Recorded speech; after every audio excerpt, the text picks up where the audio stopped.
Olá, boa tarde a todos. Estamos começando mais uma aula do terceiro ano de Filosofia da Escola Estadual Coab Inácio Monteiro III, dando seguimento à nossa saga do contratualismo. Então, na aula passada nós falamos um pouquinho sobre Rousseau, e nessa aula nós vamos falar um pouquinho sobre Thomas Hobbes, outro autor contratualista importante. Talvez vocês estejam se perguntando o porquê que eu comecei por Rousseau, sendo que Hobbes é um autor que o precedeu. O motivo de ter feito isso, senhores, é que o Rousseau, o contratualismo roussoniano, ou roussolista, tanto faz, ele é um contratualismo antinatural. Ele precisa que você entenda a artificialidade do pensamento abstrato do Rousseau, para então você compreender a ideia de contrato social rousseauiana. No caso do Hobbes, o contrato social do Hobbes, o pacto, a noção hobbesiana, ela é muito parecida com aquilo que a gente vai chamar de estado normal, estado comum, ou, no limite, estado jurídico. Embora não seja, tá? Isso é uma coisa bastante importante de se entender. A primeira coisa que vocês precisam anotar aí no caderninho de vocês, que é o caderninho onde vocês tomam nota, é que o Hobbes, ele vai pensar numa natureza humana. Então ele acredita piamente, senhores, que existe um estado de natureza humana. Então o homem tem uma natureza, tá? E essa natureza é uma natureza que está levando-o para o mal. É uma natureza que prioritariamente é má, tá? É diferente do Rousseau, né? No caso do Rousseau, o Rousseau ele está pensando na condição, né? Então nós temos um dualismo aí.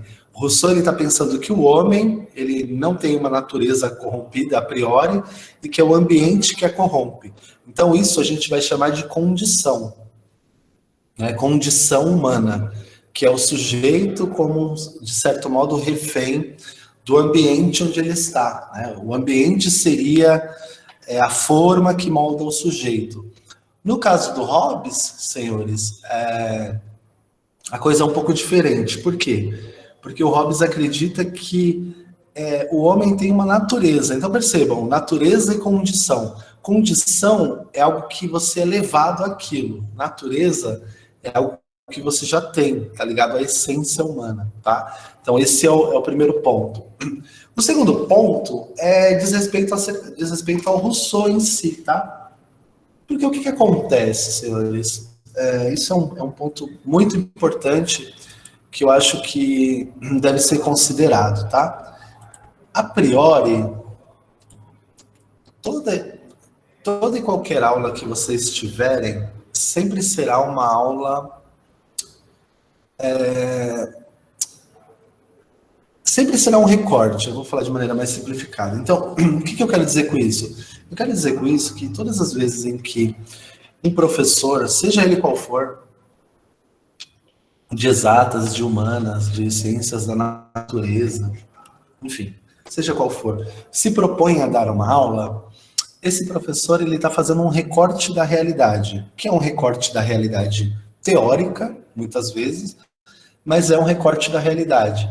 Com isso, eu quero dizer o seguinte, que não existe a menor possibilidade de vocês compreenderem profundamente esses autores sem que vocês se dediquem à compreensão deles. Então, uma aula de 50 minutos ou uma aula de 1h30 não dá conta da compreensão total de um autor, por exemplo, como Hobbes ou como o próprio Rousseau, porque esses são autores deveras complexos, cujas filosofias, né, no caso do Hobbes e também ciência política, ultrapassa a possibilidade de síntese.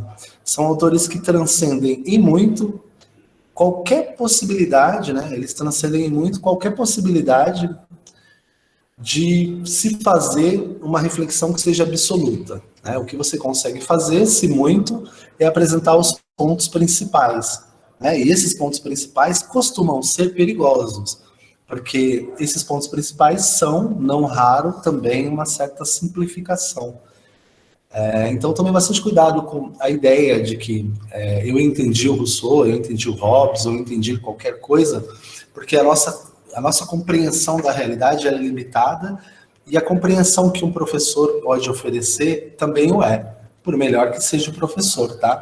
Então, é sempre um recorte, e esse recorte está sempre ligado às escolhas do próprio professor e sempre ligado a uma certa concepção curricular. Então, existe um núcleo de pensadores, né, que não sei se devo chamá-los assim, né, no estado de São Paulo e em outros estados também, que acham acham por bem definir quais são os conteúdos, né, ligados a um currículo central, um currículo nacional maior, que devem ser ensinados. Só que o que acontece? Por mais abrangente que seja esse currículo, e por melhores que sejam as intenções dos professores, há sempre uma distinção entre o que se quer e o que se pode, por uma questão, sobretudo, temporal e, às vezes, também de formação, tá? Então, eu tô falando isso para vocês porque, às vezes, quando eu termino a aula, eu fico com a impressão de que eu poderia ter dito mais. E, de fato, sim, né? Poderia ter dito mais, mas a gente levaria, provavelmente, aí, ao invés de 1h30, sei lá, 6 meses, 12 meses estudando um mesmo autor, como é o que acontece na universidade. Mas como não é o caso, né, senhores, vocês não estão estudando para serem filósofos, mas para adquirir uma concepção e uma percepção crítica da realidade e ter alguns pressupostos filosóficos que os ajudem. É claro, se alguém for cursar filosofia, aí é uma outra coisa. Então é importante que vocês entendam que toda aula é um recorte. Ela pode ser um bom recorte, ela pode ser um mau recorte, mas ela é sempre um recorte da realidade, seja a realidade empírica, seja a realidade teórica. Mas é sempre um recorte. Uma aula não ensina tudo. Por mais simples que seja, sempre vai haver uma complexidade que escapa da coisa toda. Dito isso, com relação ao Rousseau, eu tive que findar a aula um pouco mais cedo, e tinha uma coisa que eu gostaria de ter dito com relação ao Rousseau, que eu até coloquei como parte do formulário, e eu coloquei lá um material que daria ali uma certa referência, que é a ideia de que o Rousseau também, ele, além de tudo, né, além de ser iluminista, além de ser contratualista, ele foi considerado, sobretudo por quem tinha um olhar mais à esquerda, como um dos primeiros românticos. E aí, a palavra românticos aqui, ela não está atrelada ao sentido puramente romanesco, né, ao sentido puramente literário.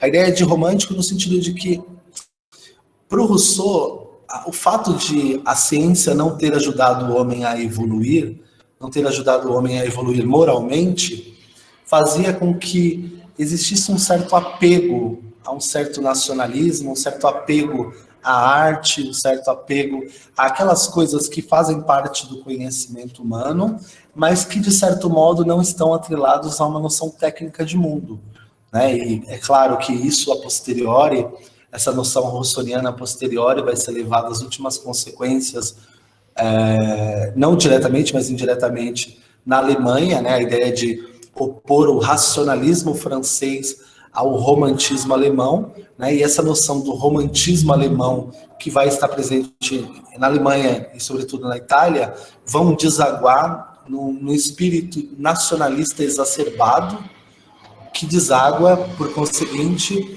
no fascismo e no nazismo, né? Então, o anseio rousseauiano de negar a realidade, de negar os auspícios, digamos assim, da ciência, também produziu mazelas, né? Então, o Rousseau foi um cara muito importante porque ele vai pensar a realidade para além da técnica, mas, como tudo que acontece na realidade, né, boa parte da literatura rousseauiana também foi usada para justificar uma concepção nacionalista de mundo, e esse nacionalismo não só por causa do Rousseau, mas por causa do espírito do tempo, né, do Zeitgeist, do tempo alemão ali, e por outros motivos que vocês que são estudantes de história sabem, né, acabaram desaguando num espírito ultranacionalista que vai desaguar no nazismo e em coisas tais como... Então é importante que vocês entendam que o Rousseau, ele também, de certo modo, é um romântico, e a ideia de romantismo do Rousseau aqui é uma ideia de negação da ciência, negação da técnica. A técnica, ela nos, de certa forma, ela nos aviltou. Então a gente precisa voltar a um passado, de certo modo, mítico, e essa volta ao passado é também uma volta às origens, e essa volta às origens no caso da Alemanha, sobretudo, tendeu a buscar um passado não existente, né? Um passado utópico. As pessoas acham que a utopia está só no futuro, mas existe também uma leitura do passado que é utópica, né? Quando a pessoa diz, mas na minha época, lá no meu tempo, né? Isso também é uma leitura deturpada da realidade, que é uma leitura utópica. E nesse sentido, Rousseau também foi forte influência.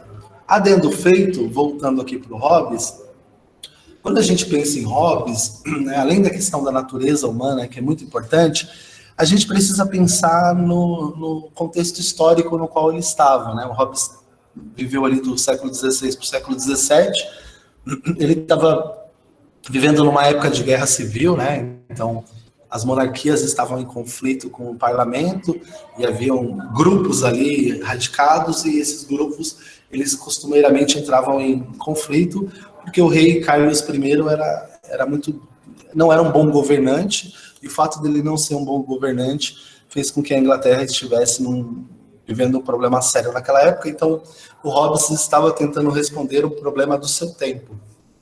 Isso é uma outra coisa importante que vocês precisam entender, é que o filósofo, ele jamais pensa que ele vai dar uma resposta para o futuro, que ele vai dar uma resposta universal que vai perdurar. Geralmente, o que motiva o filósofo a pensar a condição ou o problema no qual ele pensa é a própria realidade. Então, algo aparece diante dele, ele responde aquele algo, mas a sua resposta transcende o problema, e essa sua resposta assume características universais que perduram. Então, quando o Hobbes estava pensando na organização social, o que fazer? Basicamente isso. O que eu, Thomas Hobbes, posso fazer para que essa luta, para que essa guerra, para que essa briga entre os meus compatriotas ingleses acabe? E aí a proposta do Hobbes foi escrever o seu Leviatã, né, a sua obra magna, e o Leviatã, ele é uma proposta de um racionalismo. Como assim, professor? O Leviatã está pensando que existe um conflito entre os poderes porque a noção de poder ela ainda não está suficientemente clara. E o fato de não estar suficientemente clara faz com que as pessoas acreditassem à época que o parlamento estava certo, que o rei estava certo. Então, era necessário pensar racionalmente um Estado que fosse um Estado que não desse aos indivíduos a dúvida. Os indivíduos olhassem para o Estado, olhassem para o governante, olhassem para o soberano, né? O Thomas Hobbes é conhecido como um filósofo que defende o absolutismo, então, que olhassem para o poder e não duvidassem dele em hipótese nenhuma, que soubessem o que é o poder e para que serve o poder.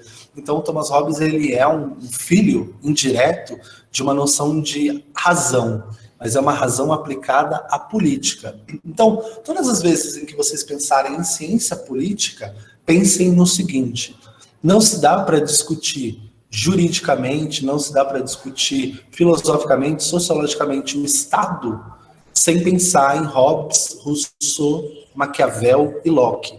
E esses são os autores que a gente vai trabalhar, né, para fechar essa nossa noção de contrato social. Cada um deles propõe um tipo de contrato social. O contrato social é esse pacto que os homens fazem consigo mesmos a fim de cessar um determinado estado. No caso do estado de Rousseau, era o estado de natureza russoniano, né, era um estado bom, um estado que foi corrompido à medida em que os homens se organizaram em sociedade. No caso do Hobbes, é o inverso. Então, é muito interessante estudar Rousseau e Hobbes, porque, de certo modo, um inverte a filosofia do outro. Inclusive, né, uma parte mais biográfica, o Hobbes foi lido pelo Rousseau e o Rousseau o leu mal. Como assim? O Rousseau, um dos grandes filósofos top 20 ali, leu mal o Hobbes?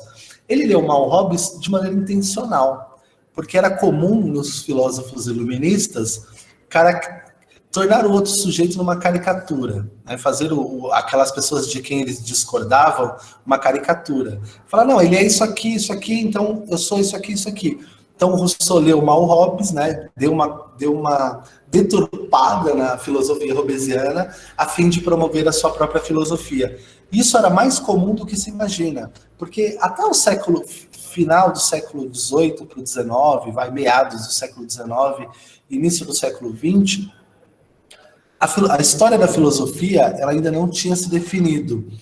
E o que é a história da filosofia? Se vocês lembrarem daquela aula que a gente fala do discurso filosófico, a história da filosofia é a leitura filosófica, né? Aquela leitura dos filósofos de modo rigoroso, buscando as raízes, buscando as essências, ou seja, é uma leitura rigorosa do que os pensadores escreveram, de modo a encontrar a lógica interna do discurso, de modo a encontrar as ideias e a maneira como essas ideias se desencandeiam no discurso filosófico. Isso é a história da filosofia, que é uma coisa que muita gente confunde com a própria filosofia.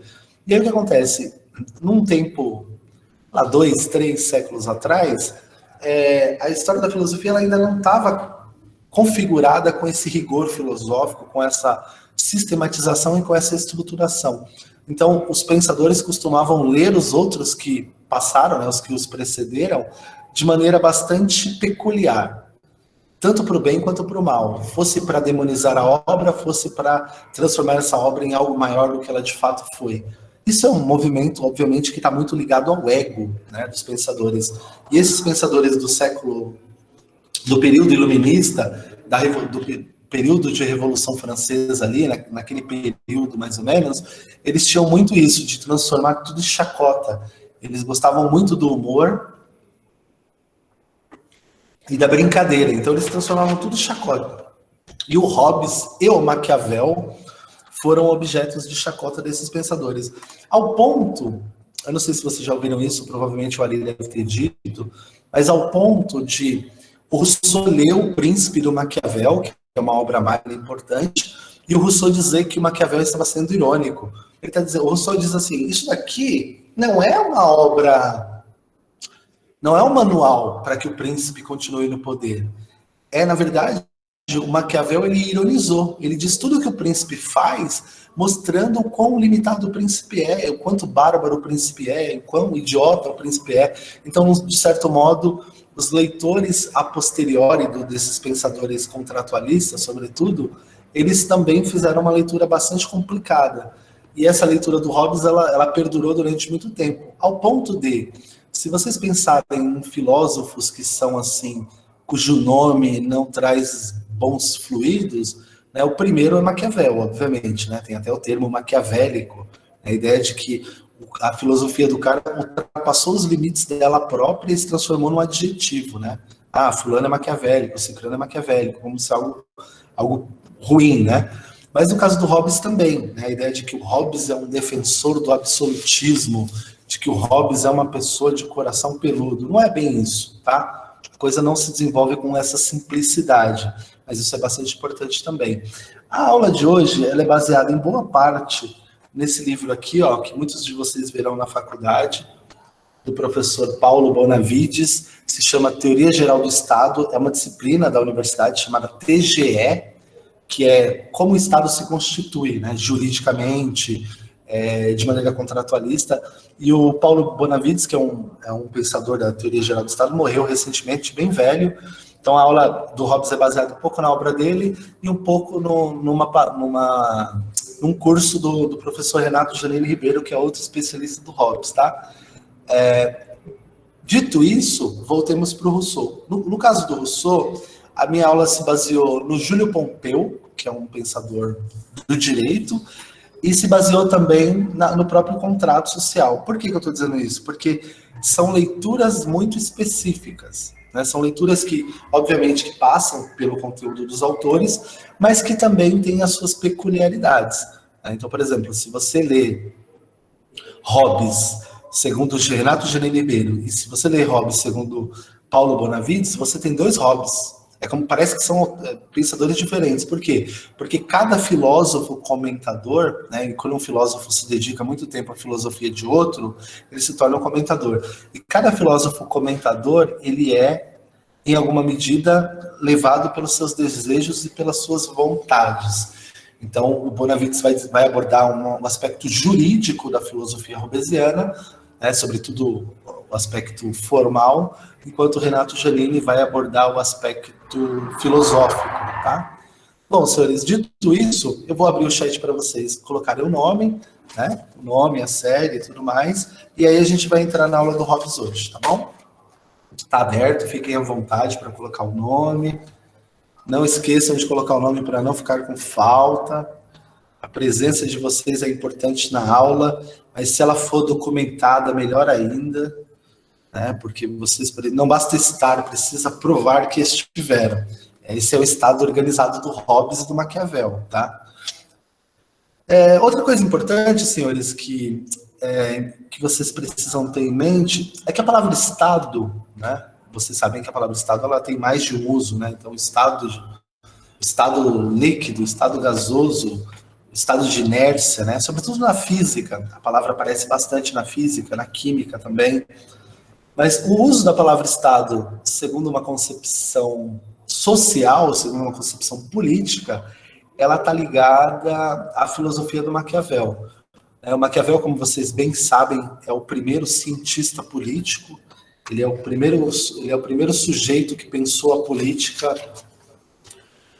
de modo a compreendê-la e a entender que a política tem um padrão que independe das vontades humanas, que independe das vontades dos deuses, que independe do espírito político que se tem. Por que eu estou dizendo isso? Estou dizendo isso porque tanto Maquiavel quanto Hobbes, eles estavam respondendo a duas concepções políticas que os precederam e que, durante a Idade Média, perduraram, né? Que o primeiro era a ideia que está presente ali no Platão, né? Do rei, mais de uma, na verdade, que é do rei filósofo, né? De que todo governante precisava ser um pensador que estivesse sempre em busca da verdade, porque a verdade é, segundo ele, segundo Platão, o objetivo do pensador, né? Do pensador não, do governador. Então, todo governador deveria ser um pensador, alguém apto a buscar a verdade. E o Aristóteles, por sua vez, ele vai dizer que o homem é um ser socialmente político, que a gente vai chamar de zoopolitico, né? Que é o homem é um animal político. Essa é uma concepção aristotélica, muito importante também.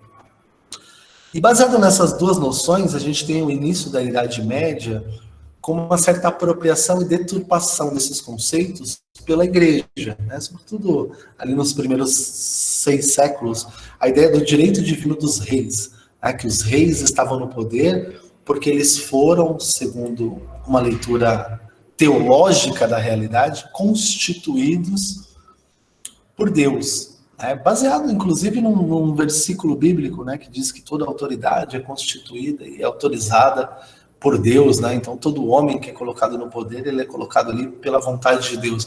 Então essa leitura deturpada e teológica da realidade, ela validava a presença de reis maus, reis egoístas, pessoas que tinham o poder não como uma vocação política, mas tinham o poder para si mesmas, né? Então, tanto Maquiavel quanto Hobbes, eles vão se opor a essa noção de direito divino dos reis, eles vão se opor a essa noção de que o homem é, por natureza, um animal político, e eles vão se opor a essa noção de que o rei precisa ser um pensador, no sentido que o Platão tomava. Percebam, senhores, que essa organização social, do pacto social, ou seja, do contrato social, ela está muito ligada a uma noção secular de mundo. Então, tanto Rousseau quanto Hobbes, e o Maquiavel também, o Locke também, eles estão pensando num estado não religioso. Olha, senhores, que coisa importante. Nós estamos falando de, no mínimo, aí 4 séculos atrás, né?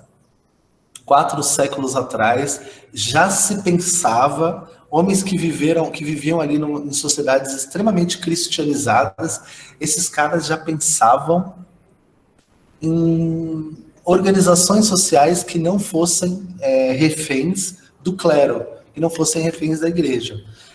Isso é muito, muito interessante, porque nós hoje, século XXI, séculos depois, ainda temos pessoas, infelizmente, que acreditam que a igreja precisa cumprir uma função política, no sentido institucional, né? Porque a igreja cumpre uma função política, como qualquer instituição, né? Cumpre uma função política, mas no sentido institucional, né? As pessoas continuam elegendo pastores, padres, pais de santo, porque elas acreditam que essas pessoas seriam, em tese, ótimos representantes da política, quando parece não ser o caso, né? Porque é bastante perigoso atrelar esses dois poderes sem uma certa delimitação, tá? Aí eu peguei aqui para vocês uma frase do Cícero, também um pensador muito importante, pensador romano, pensador latino, e ele diz assim, ó, o Estado, ou seja, a res pública, é coisa do povo, e o povo não é qualquer aglomerado de homens reunido de uma forma qualquer, mas uma reunião de pessoas associadas pelo acordo em observar a justiça e por comunidade de interesses. Ou seja, o Estado não é uma coisa que se formou naturalmente. Por que você está dizendo isso, professor? Porque existem três concepções de Estado, tá? Desde ali do começo ali da fundação do Estado moderno, você tem aquele Estado que a gente chama de Estado organicista. Qual que é a principal característica do Estado organicista? A ideia de que o Estado é precedente ao homem, o Estado veio antes do homem. Né? O Estado é constituído ou por Deus, né, no sentido teológico, ou ele é, ao sentido de Emily Durkheim, um organismo social que não depende do homem para constituí-lo.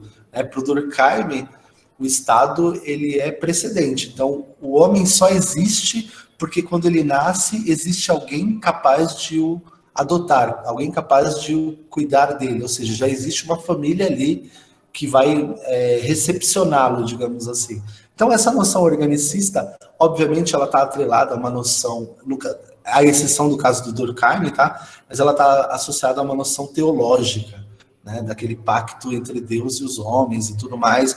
É uma noção que foi relida pelo Durkheim a posteriori, foi relida de maneira muito, muito bonita e muito interessante, né? Não sei se vocês lembram que a gente teve algumas aulas em que o Durkheim fala da solidariedade orgânica, da solidariedade mecânica. Essa solidariedade orgânica está ligada a essa noção de um Estado organicista.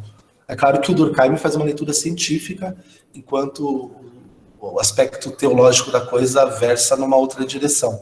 Mas, de um modo ou de outro, a coisa está muito parecida, está muito parelha, tá? E aí, a gente tem também uma outra noção, que é uma noção mais moderna, tá? Que é aquela que a gente chama de Estado de formação jurídica, ou Estado jurídico. O Estado jurídico, senhores, é o Estado moderno, esse Estado no qual nós vivemos, cuja estruturação, basicamente, se dá por via de Constituição. Então, as nossas constituições, elas são, por obviedade, a lei. Né? Então, nós temos lá a Constituição Federal de 88. Ela diz quais são os nossos deveres e quais são os nossos direitos. Isso é característica dos Estados modernos. Então nós temos o primeiro organicista, o segundo o Estado de formação jurídica, que é o mais moderno. Mas entre um e outro, a gente tem um Estado do meio aí, uma outra noção que está no meio termo, que seria, senhores, a noção de um Estado contratualista, que é essa noção que nós estamos estudando. E aí, o que seria basicamente essa noção de um Estado contratualista? É a ideia de que o Estado se forma a partir do pacto dos indivíduos. Então, por algum motivo, os indivíduos resolvem constituir um pacto.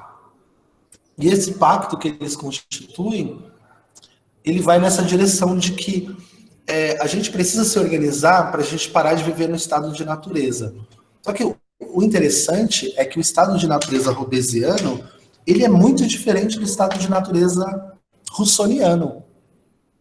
O estado de natureza hobbesiano, ele está ligado a uma noção que nós temos da realidade. É muito mais fácil ensinar o Hobbes do que ensinar o Rousseau. Por quê? Porque, primeiro, uma informação, um adendo aqui. O Hobbes, ele começou a produzir a filosofia dele, como eu disse no começo da aula, porque ele se viu necessitado, porque a Inglaterra estava vivendo uma guerra civil.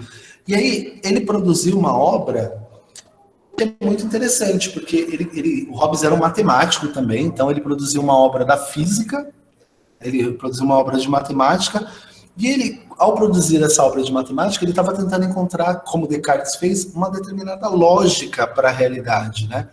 Então ele produz uma obra política, uma obra matemática e uma obra, de certa forma, psicológica, digamos assim. Né? E o que perdurou do Hobbes acabou sendo a obra política, né? A obra física dele, a parte matemática dele não fez sucesso, a parte psicológica dele também não fez sucesso. O que perdurou foi a parte que a gente vai chamar de parte política. Mas, basicamente, se vocês quiserem anotar aí, a ideia do Hobbes é a seguinte, de que nós vivemos no estado de natureza, numa luta constante de todos contra todos. É como se nós vivêssemos uma guerra civil constante, em que, como eu estou no estado de natureza, eu tenho o direito à violência, eu tenho o direito de me autolegislar, e eu tenho o direito, e isso me faz livre para fazer qualquer coisa, né, num certo sentido, e eu tenho o direito de usar a violência para me proteger. Só que nesse estado de natureza eu nunca descanso, porque eu estou o tempo inteiro tentando proteger a minha própria vida. E aí o Hobbes vai dizer o seguinte, que a saída do homem do estado de natureza, ela não é uma saída natural, porque o estado, a sociedade, ela é uma coisa artificial. Então os homens, num determinado momento, eles resolveram abrir mão da própria liberdade, eles pegaram a própria liberdade deles, entregaram a liberdade deles para o Estado, e o Estado, em troca dessa liberdade, garantiu para eles a segurança. Então é uma troca, eu abro mão da minha liberdade de direito natural para que você possa me conservar. E aí nesse movimento, senhores, a gente tem a premissa, né? A gente tem a premissa da coisa toda, que é o homem abrindo mão do direito de ser um ser livre para que ele possa ser um ser organizado e protegido. Então, a função do Estado pro Hobbes é proteger o homem de si mesmo, é proteger o homem da sua própria espécie, né? Porque o homem é um ser que não é um ser político. O Aristóteles estava errado quando disse que o homem é um ser político. Pro nosso amigo Hobbes, o homem só é controlado se houver algo maior do que ele, se houver leis mais fortes e mais poderosas que ele. E aí, senhores, nesse sentido, para vocês entenderem, o homem sai do estado de natureza e cria um estado artificial, onde o poder à violência, o direito à violência, deixa de ser seu e passa a ser do Estado. Aquela ideia, né, de quando, por exemplo, alguém vai lá e rouba a sua casa, e você não precisa ir lá atrás do cara que roubou sua casa. Você vai ligar para a polícia e o Estado, através das leis, através da organização, do braço armado do Estado, que é a polícia, vai atrás do bandido. Então, o seu direito à violência e o seu direito à liberdade, ele é delegado a um agrupamento organizado, e esse agrupamento organizado ele vai organizar a sociedade. Para o Hobbes, essa é a razão da qual eu falei no começo da aula. Então, num certo sentido, existe uma razão que prefigura toda essa realidade. Qual é a razão que prefigura toda essa realidade? É essa ideia de que eu não preciso mais me defender, porque o Estado vai me defender. E, em troca, o Estado não vai cobrar muito. Ele só vai cobrar de mim o quê? O Estado é bonzinho. Ele vai cobrar de mim só a minha liberdade. Então, agora eu não posso mais fazer o que eu quiser. Entenderam? Então, tipo assim, você quer viver uma vida tranquila, quer ter direito de ir ao shopping, quer ter direito de passear na rua sem que ninguém venha. Tipo assim, foi comprar pão. Aí o cara vai comprar pão, você tá no estado de natureza. Primeira coisa que você já não comprou, você tomou de alguém. Aí você tá voltando para casa ali no desespero, todo escondido. Quando você chega perto da entrada da caverna, vem um cara e bate na sua cabeça e leva seu pão embora. Por quê? Estado de natureza. Aí você falou, não dá para viver assim não. Eu roubei do cara ali, roubei de maneira honesta, e agora vem um cara e me rouba de maneira desonesta? Não dá. A gente está vivendo, aí faz-se um pacto, todo mundo se reúne, não é bem assim, eu estou criando uma utopia aqui. Todo mundo se reúne e fala, ó, pessoal, vamos parar com a palhaçada, chega de briga, vamos nos organizar, vamos escolher um soberano, e esse soberano terá todo o poder de punir, de fazer aquilo que for necessário, exceto nos matar. E aí, outro ponto importante da obra do Hobbes. O soberano tem poder absoluto, desde que ele garanta a paz das pessoas e desde que ele não use o poder que a ele foi atribuído para matar as pessoas, tá? Então, aí os caras foram lá, fizeram um pacto e agora o homem pode, naturalmente, ir buscar o seu pão sem ter o seu pão tomado, né? Ninguém vai chegar lá e falar, dá o pão aí, playboy, perdeu. É claro que se ele for de moto, pode acontecer, porque a gente não vive num estado hobbesiano muito certo, mas a ideia básica é essa. E aí, essa noção de que é necessário constituir leis fortes, um Estado forte, prefigura isso que a Priscila falou aí no chat, né? A ideia esse o ponto. Né? O homem é o lobo do homem, se o homem é o lobo do homem, a gente precisa controlar essa matilha para que ela não se... para que não aconteça dela se matar. Tá? Só um adendo aqui, que talvez seja importante. No caso do Hobbes, né? O Hobbes ele vai diagnosticar o problema da guerra que ele está vivenciando lá. Para ele, o problema da guerra da Inglaterra do tempo dele está atrelado ao clero. Então, para ele, o grande problema é a igreja. Então, Hobbes, assim como Rousseau, embora o Rousseau tenha sido um tempo católico, ele era inimigo mortal da igreja católica, né? E faz sentido o Hobbes ser e o Rousseau ser, porque o Rousseau estava vivendo na Suíça e o Hobbes estava vivendo na Inglaterra, que são países protestantes, né? O Hobbes era inimigo mortal da igreja católica, mas ele tinha dificuldades com o clero de maneira geral. Por quê? Porque para o Hobbes, acho que vai ficar um pouco difícil agora explicar. Para o Hobbes, o fato dos pastores pregarem fora da igreja, terem a liberdade de pregarem fora da igreja, pregarem em praça pública, por exemplo, é um problema porque o pastor ele cria um sentimento, sobretudo no jovem, que vai desaguar na posse do intelecto do jovem. Isso quer dizer o seguinte, o jovem deixa de acreditar na política através do Estado e passa a acreditar na metafísica através da religião. É como se o pastor, o padre, ele gerasse uma culpa no jovem, geralmente uma culpa de cunho sexual, né? Demoniza-se o sexo, o jovem passa a se sentir culpado e vai buscar a solução que o pastor oferece. Qual é a solução que o pastor oferece? O perdão dos seus pecados. E aí, essa noção arrebata, tira o jovem do aspecto político, do ambiente político, e o coloca no ambiente religioso. Então, em boa parte, para o Hobbes, o problema da guerra do período em que ele vivia, né, no governo Carlos I, era o discurso religioso. E aí ele faz uma distinção do discurso muito interessante, assim, que é quase uma questão de linguagem. Ele vai dizer que tem várias características, que ele vai dizer que tem o uso e o abuso da linguagem, mas isso é muito difícil, eu não vou entrar agora, mas ele toma uma outra nota que ele vai dizer que esses discursos religiosos, eles costumavam ter uma seguinte característica, o Hobbes vai dizer, existe a marca. O que é a marca? A marca é aquilo que você anota. Você anotou ali uma determinada coisa, e aquilo que você anotou só faz sentido para você. Então aquilo é uma marca. E existe o signo. Eu estou resumindo aqui, tá? O signo é aquilo que você anotou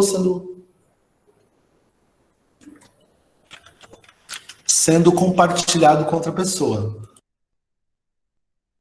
Isso quer dizer o seguinte, uma vez que você transformou a sua marca em signo, o seu signo não é mais o que você entende, mas o que a pessoa entende. E aí ele vai dizer que o discurso religioso e o discurso político ele é marcado pelo signo, que é a ideia de que quem ouve interpreta, e essa interpretação muitas vezes é dicotômica, ela é dúbia, e essa dubiedade ou essa ambiguidade, ela deságua no conflito, ela deságua na guerra civil, cada um entende uma coisa. Então, o soberano, o governante, ele precisa ser alguém objetivo e claro. O discurso ambíguo... Oi? É a mesma coisa que você escrever espaço num caderno e você dá para uma professora de geografia ler. Ela vai pensar no espaço geográfico. Aí se você dá para uma professora de física, ela vai pensar no espaço na questão de universo. Outras interpretações, né? Exatamente, Vitor. A ideia é a seguinte, quando você anotou, era marca. Qual que era a marca? Espaço. Quando você deu para outra pessoa, virou signo. E a ideia é a seguinte, eu posso viver a minha vida religiosa como marca. Quando eu transformo a minha vida religiosa em símbolo fora do ambiente religioso, que é um ambiente onde é permitido que as pessoas sejam religiosas, você cria uma espécie de poder paralelo dentro do Estado. E esse poder paralelo, ele deturpa o poder do governo. Isso é uma coisa que o Rousseau vai dizer também, só que o Rousseau diz de outro jeito. O Rousseau vai dizer que se tiver um poder dentro do poder oficial, aquele povo, aquele governo, ele vai declinar, porque você tem a narrativa oficial e a narrativa extraoficial. Isso acontece, por exemplo, numa empresa. Você tem ali o que a empresa fala para fazer e você tem o que os funcionários pensam acerca da empresa. Se a empresa não conseguir converter que os funcionários pensam naquilo que eles devem fazer, a empresa pode falir, porque você tem um funcionário fazendo uma coisa e o patrão querendo que se faça outra. Essa noção está presente lá, tanto no Hobbes quanto no Rousseau, mas de maneiras iguais. Então, se cair lá no Enem, por que para o Hobbes o clero é culpado pela guerra civil e pelos problemas do governo? Vocês vão dizer, porque o clero produzia um discurso que transformava o discurso do governo num discurso dubitável, né? E aí, senhores, voltando aqui, porque eu vi que o tempo urge, essas aulas do Hobbes e do Rousseau seriam aulas muito mais longas, né? Se a gente estivesse no presencial, daria para fazer bastante tempo. Mas vamos lá, ó. E aqui nós temos a obra mais importante do Hobbes, que é o Leviatã. Eu tô correndo aqui, mas eu vou explicar o que precisa ser explicado. Essa obra, o Leviatã, ela é uma das poucas obras, né? A obra magna do Hobbes, é baseado no elemento bíblico, né, que aparece no livro de Jó e tal, mas o Leviatã, ele, como obra, né, como obra do nosso amigo Maquiavel, no livro de Jó, o Leviatã é o ser que governa os orgulhosos. É o ser que governa os orgulhosos. No livro do Maquiavel, o Leviatã ele é simbólico, né, porque o Hobbes está dizendo que o poder é um monstro. Por isso que o Hobbes não faz tanto sucesso na política. Vocês nunca vão ver, por exemplo, o Partido Hobbesiano, Partido do Monstro, vocês vão ver, Partido dos Trabalhadores, Partido Liberal, Partido não sei o que, mas o Partido Hobbesiano, maquiavélico, vocês nunca vão ver. Porque o Hobbes e o Maquiavel, eles são autores que são pouco citados pelos políticos, mas eles são muito lidos. Eles não são citados porque Hobbes e Maquiavel, eles trazem consigo uma imagem negativa e tal, mas o Hobbes, ele é um pensador que está pensando no poder pelo poder. E aí, se vocês conseguirem vislumbrar a capa, essa capa é famosa, está na internet e tal, ela tem vários símbolos aqui, ela tem vários desenhinhos, né? Então você tem a propriedade privada aqui, você tem vários elementozinhos aqui.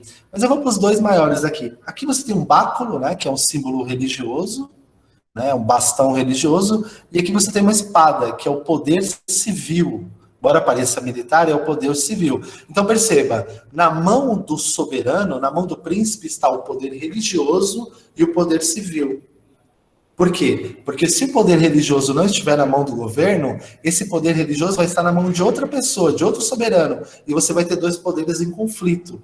Então, para o Maquiavel, é importante que o soberano tenha o poder civil e o poder religioso, os dois sob as suas mãos. Ele tem em cima da cabeça, ele tem, obviamente, a coroa aqui, né, que vai simbolizar o poder institucional. E aí, é que não dá para ver porque a imagem é pequena, mas se vocês perceberem, esse personagem aqui, esse soberano, ele é feito de pequenas cabeças. Aqui dentro dele são cabeças, que representam o quê? O povo. Ele é soberano porque ele é constituído da vontade do povo. Só que é uma vontade soberana que muitas vezes vai contra o próprio povo, diferente daquela noção do próprio Rousseau, né? Então, aqui o soberano só existe porque ele é constituído pelo povo, mas não é uma vontade geral, é uma coisa um pouco mais forte, mais violenta. Eu vou dar um exemplo para vocês, vai. Se vocês acharem que o Hobbes está errado, eu posso provar para vocês que o Hobbes não está errado. Como que o Hobbes não está errado, professor? O Hobbes está certo porque quando você sai de casa, você tranca a porta. Quando você vai atravessar numa avenida, você procura o farol. A ideia é mais ou menos a seguinte: se você cumprir a lei, você está protegido pela lei. Se você quebrar a lei, você vai ser punido pela lei. Então, a sua paz depende de você condicionar a sua liberdade ao ambiente onde você vive. E você vai dizer, mas eu acredito que o ser humano é bom, como diria, sei lá, o Rousseau. Tá bom, você acredita que o ser humano é bom? Você tem coragem de deixar seu celular no balcão de uma padaria enquanto você toma café em outro lugar? Em outro setor? Ah, não, professor, vão levar embora. Você tem coragem de deixar sua... Destrancado na rua. Oi? Deixar o carro destrancado na rua. Deixar o carro destrancado, deixar a bicicleta sem trava. Ah, não, professor, por quê? Porque alguém vai levar. Então, o Hobbes está certo, né? Existe um estado perigoso e a conservação dessas coisas, ela só vai se dar por meio da lei. Tem uma pesquisa, o The Guardians, que o Renato Giannini citou, que ele diz o seguinte, que a desconfiança gera um custo enorme para o Estado. Por quê? Porque como a gente vive num estado em que as pessoas elas são violentas, elas roubam, elas matam, você precisa investir em catraca, você precisa botar câmera, você precisa colocar segurança particular. Se as pessoas não estivessem, se o Estado tivesse dado conta de transformar, de introjetar esse medo e esse temor nas pessoas, as pessoas não precisariam, o próprio Estado não precisaria gastar tanto em segurança, mas o Estado gasta em segurança porque ele próprio não foi capaz de criar nas pessoas, ou melhor, de introjetar nas pessoas um certo medo. Só que esse medo, ele não é no sentido negativo. É a ideia de que é o seguinte, você precisa temer o Estado, você precisa temer o soberano, não importa como. Se você vai temer por causa da lei, se esse temor vai ser introjetado na própria escola, porque isso é uma outra coisa, tá? Que o próprio Foucault vai dizer. O Foucault vai dizer que a escola, ela é um instrumento do Estado para gerar no sujeito o espírito de servidão. Então, a escola, ela vai ensinar o sujeito a servir. Como assim ensinar a servir? Todo mundo sentado um atrás do outro. Tem que entregar a atividade, tem que obedecer, tem que respeitar, tem que cumprir o horário e tal. É uma espécie de microcosmo, né? É um microcosmo do macrocosmo. É você aprender na vida, na infância e na adolescência, a viver na sociedade. Então, é claro que para o Foucault é uma crítica mais pesada. Para o Foucault não é ensinar teoria, não é a teoria que importa para o governo. Para o Foucault, que a escola é mais importante porque ela ensina o jovem a obedecer. Então, ela é um instrumento de condicionamento. Claro, essa é uma crítica do Rousseau, e por detrás disso existe um argumento também, não é uma coisa tão simples assim. Mas, de certo modo, a gente pode pensar nesse estado hobbesiano nesse sentido, né? Por exemplo, você está andando no corredor da escola fora do horário, aí vem lá a diretora, vem o inspetor e te dá uma bronca. Ela só está te dando aquela bronca porque você não introjetou a lei. Você não entendeu que você precisa obedecer à lei. Ou seja, você não reconheceu o poder do soberano. Você ainda não é um servo útil, né? Você precisa ser admoestado porque você não compreendeu que a coisa é um pouco mais profunda. De maneira resumida, enquanto houver chaveiro na sociedade, é sinal de que Hobbes está certo, que é necessário que as leis existam. Porque se não houver lei dura, lei poderosa, o homem volta ao estado de natureza. E aí, senhores, vocês precisam entender isso, tá? Que o estado de natureza por Rousseau, ele está ligado a uma noção de história. É o homem antes de se organizar socialmente. O estado de natureza do Hobbes não é bem isso. Por que não é bem isso? Porque para o Hobbes, o estado de natureza, ele está muito ligado a uma noção de retorno. Então, basicamente é o seguinte, se o clero, vou voltar ao exemplo da igreja, se a igreja continuar gerando um discurso contra o soberano, vai chegar um momento em que esse povo vai entrar em guerra, que era o que acontecia na época dele. E essa guerra civil é o estado de natureza, porque não é o homem o lobo do homem. Então, quando o homem entra no estado de luta um contra o outro, é porque ele deixou de temer um poder superior, que é o poder político, que é o poder do soberano. E aí, vocês precisam entender que, normalmente, quando se ensina isso, ensina-se da maneira errada. Os professores vão dizer que o estado de natureza no Hobbes é a ideia do homem antes de se organizar em sociedade. Pode ser tido assim, mas não é só isso. É o homem antes de se organizar em sociedade, mas o homem, mesmo vivendo em estado social, se houver uma degradação do poder, ele volta para o estado de natureza, que é a guerra de todos contra todos. Vou dar um exemplo para vocês. Eu não sei se vocês se recordam quando aconteceu a greve da polícia lá no Espírito Santo. Vocês lembram quando aconteceu? Que o pessoal começou a invadir as Casas Bahia, roubar televisão, roubar não sei o quê. Ali, segundo Hobbes, o fato da polícia não estar presente, o braço armado não estar presente, fez com que o homem voltasse ao seu estado natural, ao seu estado de natureza. No caso do Rousseau, não seria o estado de natureza, porque o estado de natureza, o homem não seria egoísta a ponto de invadir uma loja. Percebam, senhores, o Hobbes, ele parece ser alguém que está pensando a coisa de maneira mais concreta. Então, o estado de natureza não é, isso é uma coisa para anotar, o estado de natureza não é só um estado pré-social. O estado de natureza é um estado no qual o homem pode entrar caso o poder sofra abalos. Como esse poder sofre abalos? Com discursos, sobretudo religiosos. Então, para o Hobbes, um dos grandes problemas da Inglaterra e um dos grandes problemas da política é a religião. A religião no sentido de clero organizado. Aí tem aqui, senhores, uma mensagem da Isabelle. Professor, deu uma travada, não sei se foi só para mim.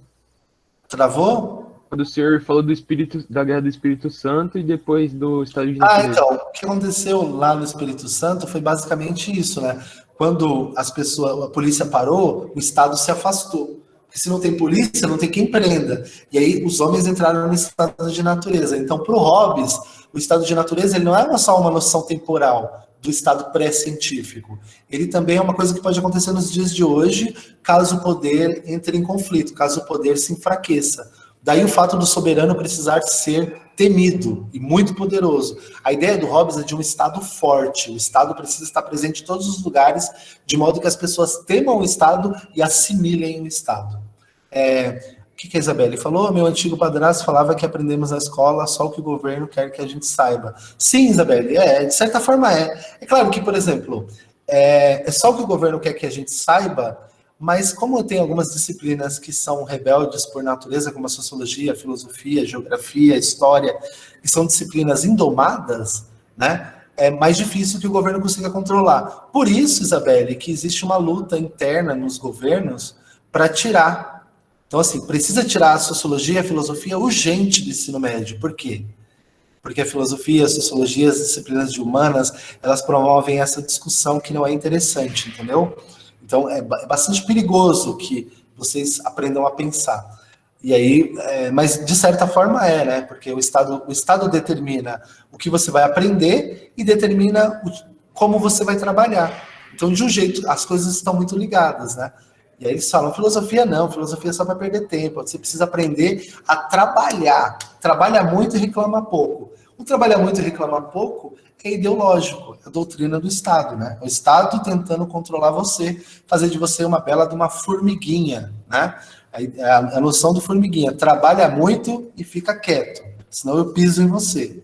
Lembra aquela ideia quando você vai lá procurar emprego?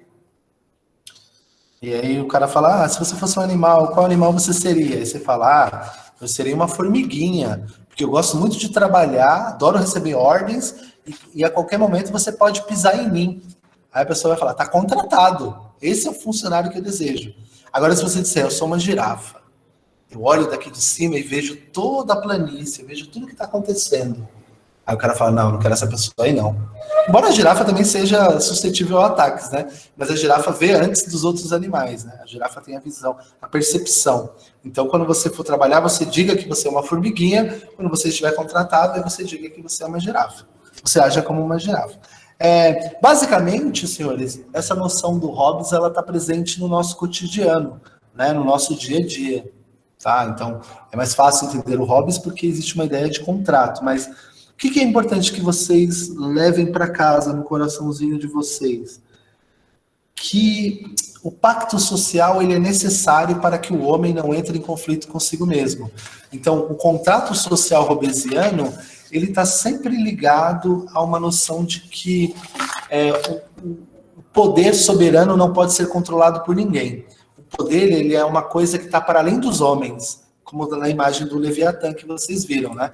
Então, se o poder está para além dos homens, isso quer dizer o seguinte: nem um súdito pode ter o poder nas suas mãos, porque se o súdito tiver o poder, ele vai fazer o poder declinar também. Então, esse poder, ele precisa valer para todo mundo que quebrar a regra. Então, inclusive, para o Hobbes, todo homem é igual. Isso é muito bonito, porque naquela época tinha essa ideia de que uns eram superiores aos outros, e o Hobbes vai dizer que todos os homens têm igual valor e todos os homens são iguais. Por que o Hobbes diz isso? Porque ele precisa dizer que todos os homens precisam obedecer ao soberano. E se o soberano precisa ser obedecido, então todos os homens são iguais.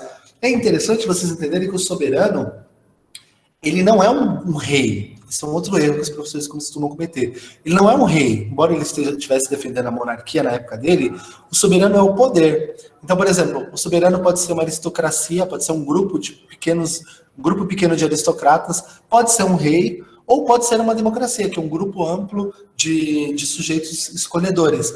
Mas o que não pode acontecer? Não, esse poder ele não pode ser fraco. Então, por exemplo, você é uma soberana, você lá está governando o país, e aí tem alguém, um grupo de homens se reúne e resolve te tirar. Se esse grupo de homens tem o poder de te impeachment, por exemplo, esse grupo de homens, na verdade, é o soberano. O soberano não é aquela pessoa, e sim o grupo que a tirou. Então, por exemplo, no Brasil, o soberano é o Congresso, não é o presidente. O presidente ele é só uma parte do processo. Quem tem o poder de tirar? O Senado, a Câmara e o STF. Então, o soberano está dividido ali nos poderes.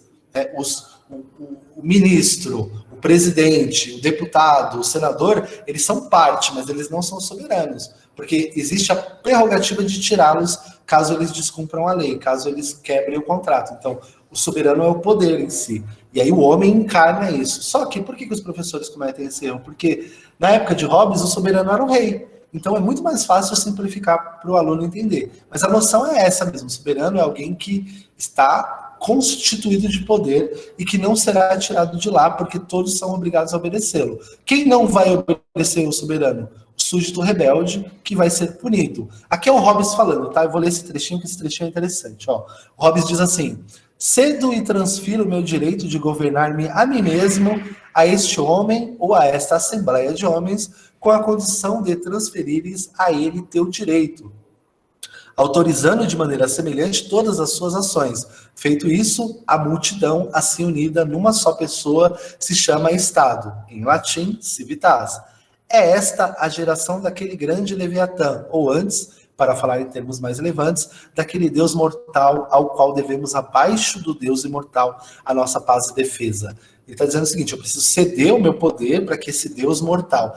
E é interessante, senhores, que é sempre um governo secular. Você pode acreditar no Deus imortal, mas as coisas aqui vão se resolver a partir desse Deus mortal, que seria a soma, né, dessas liberdades que foram a ele ortogadas. No caso do Rousseau, isso seria a vontade geral, né, mas no caso do Hobbes, isso é o poder que constitui o soberano. Percebam que o Rousseau ele foi muito espertinho, né? Ele deu só uma deturpada e aperfeiçoou. Ele veio depois, malandramente, e deu uma mudada. Aqui nós temos uma tirinha que eu não sei se eu vou conseguir enxergar, mas é bem legal essa tirinha, que é assim, ó.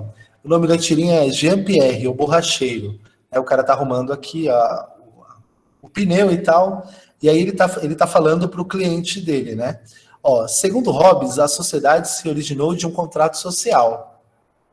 Aí ele continua falando: este contrato acabou com a guerra de todos contra todos e o poder dos indivíduos foi conferido a um soberano. Olha só que tirinha pedagógica.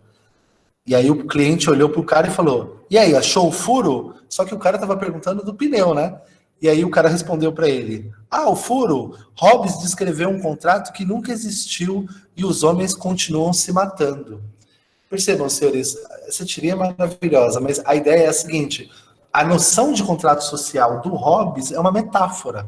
Por que é uma metáfora, professor? Porque não houve um momento em que os homens se reuniram e falaram: agora chega, não vamos mais se matar. Isso aconteceu de maneira natural. À medida que os grupos foram aumentando, as leis foram sendo impostas para que o grupo não acabasse em guerra de todos contra todos. E à medida em que elas foram sendo impostas, elas foram se organizando, se instituindo, e os estados foram aumentando, se constituindo também. Mas para explicar isso é muito difícil. Então o Hobbes cria uma metáfora. Só que a metáfora do Hobbes, ela tem um pé na realidade, que é a ideia de que o estado de natureza é a guerra de todos contra todos. Então, quando tem uma greve da polícia e os caras vão lá invadir as Casas Bahia e saquear, você está vendo ali o estado de natureza com seus próprios olhos.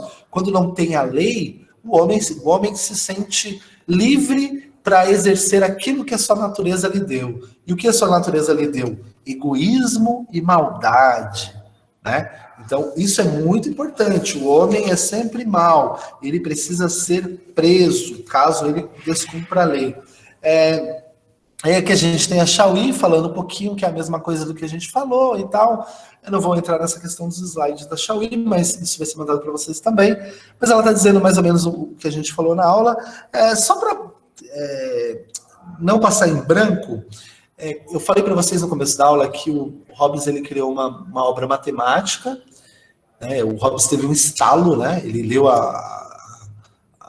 os pré-socráticos ali, a matemática dos pré-socráticos, e teve um estalo, começou a escrever. Quando ele escreveu a sua matemática, e ele escreveu a sua política. E aí o Hobbes vai dizer que a matemática, no sentido que ele toma da geometria, ela é uma noção artificial. Porque ele vai dizer, as formas geométricas, elas não estão dadas na natureza, na maioria das vezes. Os homens as constroem. Então existe um certo artificialismo na maneira como os homens lidam com a geometria. Cara, a matemática e a geometria do Hobbes, ela foi super criticada, porque ele aplicou algumas noções filosóficas, ele deu uma viajada. Mas ele vai dizer que a matemática, a geometria, ela é artificial. E aí, a política também é artificial, porque o Estado não é natural. O Estado é uma construção artificial. Então, percebam, ele construiu uma política para o Estado, porque ele é artificial, e ele construiu uma matemática, né, uma física, porque a geometria, segundo ele, é artificial também. E aí, quando ele foi escrever a psicologia dele, o rabo do porco entortou. Por quê? Porque o homem não é uma invenção. O homem, ele é algo dado, ele é uma coisa que não foi inventada. Daí o fato, senhores, da psicologia do Hobbes ser tão problemática, porque o Hobbes tomava o homem como algo dado. Eu vou explicar de uma maneira muito esquisita, tá? Espero que eu consiga aqui. Ele vai dizer o seguinte: é necessário que o homem entenda que o poder, ele se constitui de uma forma que necessariamente não é a forma mais plausível, porque é necessário que as coisas funcionem. Vou dar um exemplo para vocês. Você vai lá, você tem uma floricultura, aí você vende as suas plantinhas, as suas florzinhas a R$30 lá o jogo. Do lado abre outra floricultura. O cara da outra floricultura, ele quer pegar os seus clientes. Você não quer perder os seus clientes. Ele quer os seus clientes, você não quer perder. O que você faz? Você diminui o seu preço. Ele diminui o preço dele. Aí vocês começam a diminuir o preço. Ele lança um produto que você não tem. Aí você vai e lança um produto que ele não tem. Ou seja, vocês começam a criar uma briga imoral entre vocês, mas quem é o cliente, no fim das contas, acaba sendo beneficiado por isso. Então, de certa forma, o poder ele está muito mais ligado à possibilidade de beneficiar as pessoas, mesmo que para isso aconteça uma coisinha meio estranha no poder, entendeu? Então, assim, eu vou dar um outro exemplo, que esse exemplo que o Janine dá, eu acho que fica mais claro.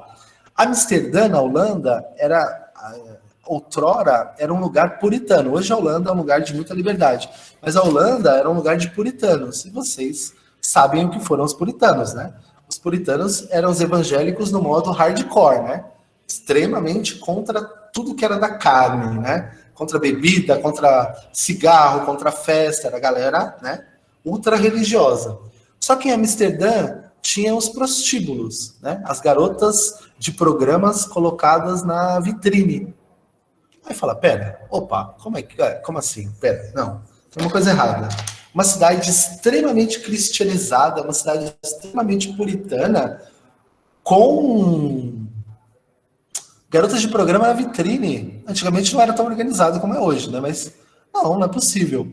Por que as garotas de programa ficavam na vitrine? Porque os viajantes, os comerciantes, os marinheiros chegavam de fora depois de muitos meses de viagem. E se eles não encontrassem ali essa possibilidade do sexo pago, eles iam trazer desordem à sociedade, porque eles poderiam atacar as mulheres, eles poderiam criar confusões. Percebam, senhores, o Hobbes está dizendo, o processo psicológico da coisa toda, ele é muito mais profundo, porque o homem, ele não é artificial. Então, quando você vai pensar a psicologia humana, você precisa pensar o que é útil. Né? Claro que se os crentes evangélicos de Amsterdã na época pudessem, eles não teriam ali prostíbulos tão famosos. Mas em nome da paz, né, o que o Estado precisa fazer, senhores? O Estado não precisa garantir a paz? Não é função do Estado garantir a paz? Você está dizendo, sim, professor, é função do Estado garantir a paz. Portanto, se é função do Estado garantir a paz, o que é melhor o Estado fazer? Fingir que não está vendo as garotas de programa ali, ou prender todos os comerciantes marinheiros que traziam dinheiro, riquezas, ouro e não sei o quê. Deixa as garotas de programa lá. Percebam? Então, a psicologia do Hobbes ela é interessante nesse sentido de que não dá para tratar o homem de maneira artificial, porque o homem tem uma natureza. Então você precisa entender que algumas coisas que você faz na política, elas estão para além do bom senso. Então, muitas vezes você precisa abrir mão de uma crença pessoal sua para que o governo funcione. Entende? Então, o soberano precisa saber legislar. É claro que o Hobbes, que não é bobo nem nada, obviamente tira isso, em boa parte, do Maquiavel, né? A gente sabe que ele tira isso do Maquiavel. Mas, de certo modo, senhores, essa noção ela é bem perigosa, né? Para que a sociedade funcione, você precisa abrir algumas concessões, né? No caso de Amsterdã, eram os prostíbulos. Então você tinha uma sociedade extremamente cristã que entendia que se não tivesse ali o prostíbulo seria muito pior. Percebam o quão complexa a coisa toda é. Tem algumas mensagens aqui. Deixa eu ler para a gente não passar. Sabe? Professor, tu acredita que se juntasse o conceito filosófico sobre tudo e o conceito bíblico não se poderia criar algo mais concreto? Eu acredito que não. Eu acredito que a gente já tentou, Isabelle. A gente tentou criar uma sociedade com um conceito bíblico e filosófico e a gente acabou parando na Idade Média, né? É claro que tem muita coisa que a religião ensina que é maravilhosa, como o amor ao próximo, o perdão. São coisas que são muito valiosas. Mas o problema é que quando você junta essas duas coisas, o poder, ele não deixa vácuo. Alguém vai ter que estar no poder, e geralmente quem está no poder, por mais bem intencionado que esteja, pode não saber governar. Isso é uma coisa muito comum, inclusive. Eu conheço muita gente que é boa pra caramba, assim, que tem um bom coração, e que ao tentar governar, falha. Porque você acha que está fazendo a coisa certa, mas no fim das contas você está fazendo a coisa errada. Usando aí o texto bíblico, né? Há caminhos ao homem que parecem caminhos bons, mas cujo fim é a morte. Então, num certo sentido, às vezes até por ignorância, né, o religioso acaba causando mais mal do que bem. Então, num certo sentido, a psicologia hobbesiana ela aponta nessa direção, né, de que às vezes o político precisa fazer concessões para garantir a paz dos seus cidadãos, né, para não ter marinheiro estuprando a mulher lá e para não ter problema de briga e não sei mais o que. O Amsterdã deixava as garotas de programa lá se exporem e, de certa forma, até incentivava, né? Isso é bastante louco, né? Pensando numa sociedade evangélica.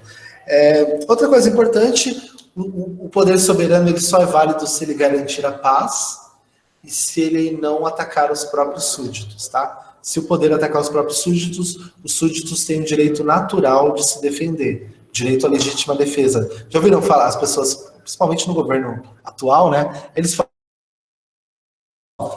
você tem direito de ter arma, tá ok? Por quê?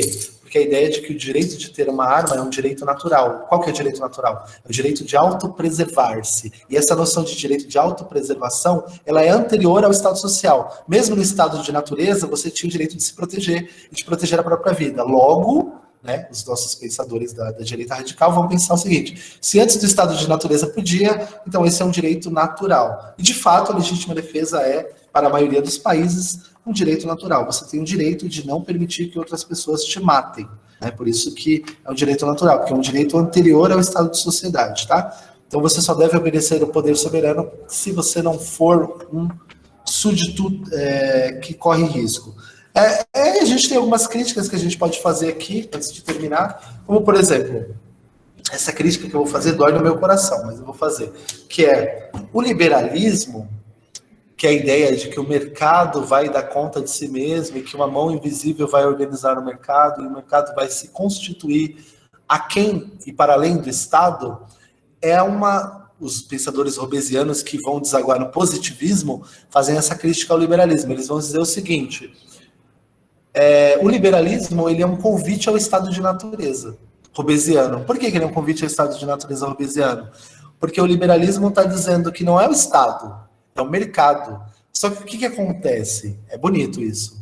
Não sei se eu concordo, mas é bonito. O mercado ele não tem a obrigação de preservar o homem.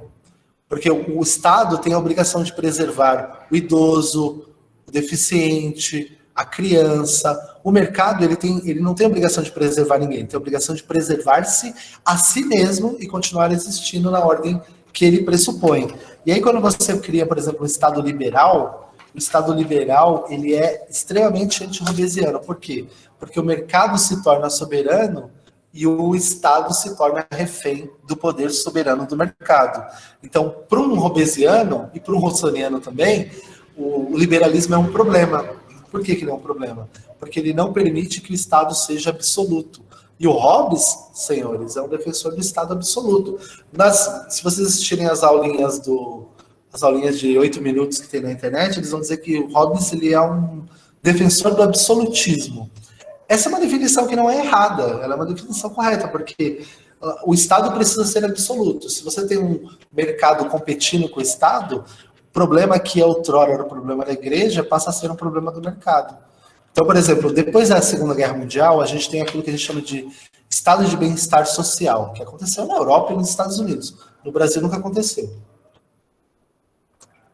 Que é o Estado te dando tudo, né? Te protegendo, te dando uma educação top, te dando a possibilidade de comprar um carro sem ter que financiar em 300 vezes e tal. Isso é o estado de bem-estar social europeu, que é uma coisa interessante. No caso do Brasil, a gente nunca teve, então a gente nunca sentiu gostinho. Então, pra gente, o mercado tem que funcionar mesmo. Por quê? Porque a gente nunca sentiu o gostinho do Estado nos protegendo de fato. Mas é um problema moral, porque o mercado não vai proteger idoso, não vai proteger velho, não vai proteger criança. Então, por exemplo, coisa que o Estado precisa fazer, porque o soberano está ali representando o povo, o mercado está ali representando os próprios interesses da propriedade privada. Mas é interessante também, porque para o Hobbes, a sua propriedade privada precisa ser garantida pelo Estado. O Hobbes ele não é como seria Marx ou como seria o Rousseau, um crítico da propriedade privada. Ele vai dizer que você tem o direito à propriedade privada e que a propriedade privada é um núcleo onde você é o soberano. Você é o soberano da sua casa e o governo não pode se meter na sua casa, não. A não ser que o que você está fazendo na sua casa prejudique a vida social. É muito legal isso, porque é como se cada pai de família, cada mãe de família, cada dono de casa fosse o soberano do seu próprio microcosmo, né? E dentro da sua casa a sua liberdade seria extrema, exceto se você estiver fazendo alguma coisa irregular dentro da sua casa. Mas é basicamente isso, senhores. Tem mais algumas coisas aqui para a gente falar, mas não vai dar tempo, né? Como sempre, 1h30 não está dando mais. Mas a ideia é basicamente essa. O Estado hobbesiano ele é um estado de contrato social onde o homem precisa abrir mão da sua liberdade para que ele possa ser conservado pelo governo. O Estado para o Hobbes é um Estado artificial, ele não é um Estado natural, e que se ele não existir e não for forte e soberano, o homem volta para o estado de natureza e começa a luta de todos contra todos de novo. Segundo Bonavides, o termo certo não é luta de todos contra todos, mas, segundo o nosso amigo aqui, a luta de um contra todos. Porque se você está lá carregando a sua caça, você não vai ser atacado só por um, você vai ser atacado por 5, 6, 7 pessoas, e aí não tem como você vencer essa luta, por isso que é uma luta injusta e por isso que a gente precisou, de certo modo, nos organizar. Tem um estudo de um professor chamado Renato Giannini Ribeiro, que é um dos caras que fundamentam a aula de hoje, em que ele faz um estudo do Hobbes na favela, no Morro Carioca, né? Como que o Hobbes funcionaria no Morro Carioca? Porque no Morro Carioca você tem um poder paralelo, que é o tráfico, né? Na época que ele falou era o tráfico, e agora nós temos também as milícias, né? Que doideira, né? O que é o poder paralelo? Tá bom, Isabelle? O que é o poder paralelo? O poder paralelo são as milícias e o tráfico. Então, de certa forma, a gente tem um Estado hobbesiano dentro de outro Estado hobbesiano. Mas isso a gente trata de uma outra vez. Então, senhores, eu acho que é isso. Se vocês não tiverem nenhuma pergunta, eu vou me encaminhar para o final. Foi um prazer estar com vocês. Espero que vocês tenham entendido a premissa. A premissa é o homem abrir mão da liberdade para se organizar em sociedade. E essa organização em sociedade é uma organização artificial. E por ser uma organização artificial, o soberano precisa ter poder absoluto, porque se ele não tiver poder absoluto, ele não consegue governar, embora o soberano não seja um ditador. Pode ser uma democracia, pode ser uma aristocracia e também pode ser uma democracia, tá? Quando vocês saírem na rua e verem um carro aberto, vocês vão se lembrar de Hobbes, dizendo que o homem é o lobo do homem. Tem uma música da Pitty, chamada Lobo, se eu não me engano, ou O Homem é o Lobo do Homem, que substituiria essa aula tranquilamente. A letra da música da Pitty é essa aula, praticamente. Eu ouvi, uma pena ter ouvido depois, que eu estudei pra cacete, né? Eu estudei muito, e aí eu ouvi a música. Mas, brincadeiras à parte, eu vou colocar lá no formulário, a Pitty tem uma letra muito bonita, uma música muito bonita, que fala exatamente dessa questão do lobo. Né? O lobo como o homem como lobo do homem, né? E aí ela fala de um tempo, aí tem uma mistura um pouco de Rousseau e Hobbes, mas de certo modo é isso, senhores. Alguém tem alguma dúvida, algum questionamento a fazer? Essa aula foi mais tranquila? Foi da hora a aula. Alguns de vocês falaram que a aula do Rousseau foi um pouquinho difícil e tal. Do Rousseau mandaram mensagem no WhatsApp e tal. Mas é porque essa aula do Hobbes é mais fácil, porque o Hobbes está pensando no poder, que é o poder que a gente vivencia, né? É o poder do dia a dia, da polícia, da justiça e tal. Então é mais fácil de naturalizar, e por isso... Ô, João, mas eu quero ouvir esse exemplo aí do Hobbes. Bom, senhores, é isso. Inserido no Rio de Janeiro. No contexto carioca, assim, ele tem que então, a gente... social. Eu vou trazer na... Sim. Eu vou trazer quando a gente for fechar esse ciclo de contratualismo, e aí quando eu for falar do Estado, eu vou dar uma pincelada no Estado jurídico, porque não está no currículo, mas eu vou passar para vocês terem a noção completa, já que a gente passou pelo Estado contratualista, e aí eu vou convidar a professora Edjane para falar um pouquinho. A professora Edjane é advogada também, né, além de professora de Química, e aí eu vou pedir para ela falar um pouquinho sobre o Estado jurídico. É sempre bom ouvir um professor especialista, né, no direito falando do Estado jurídico. Espero que dê tempo, né, que as nossas lives casem um tempo lá, para a gente falar um pouquinho sobre o Estado jurídico. Professor, a Vitória passou uma pergunta aqui, ó. Ela perguntou se tem algum livro que o senhor recomenda sobre o tema da aula. Então, Vitória, tem um Leviatã, livro... né? Seria um... mas o Leviatã é um livro grande pra caramba, é longuíssimo. Tem um livro que é um livro do Renato Genide Ribeiro, só que qual é o problema? Não tem ele no PDF. Eu até procurei para disponibilizar para vocês no formulário, mas não tem. Bom, senhores, eu vou encerrar aqui a aula para a gravação não ficar longa demais, e aí eu vejo se eu consigo abrir para vocês aqui o livro. Foi um prazer estar com vocês. Eu vou só encerrar a aula aqui e aí eu já falo mais um pouquinho. Ao Daniel Hacker, qual é o nome? Não existe livro que nós não hackeia. Só falar o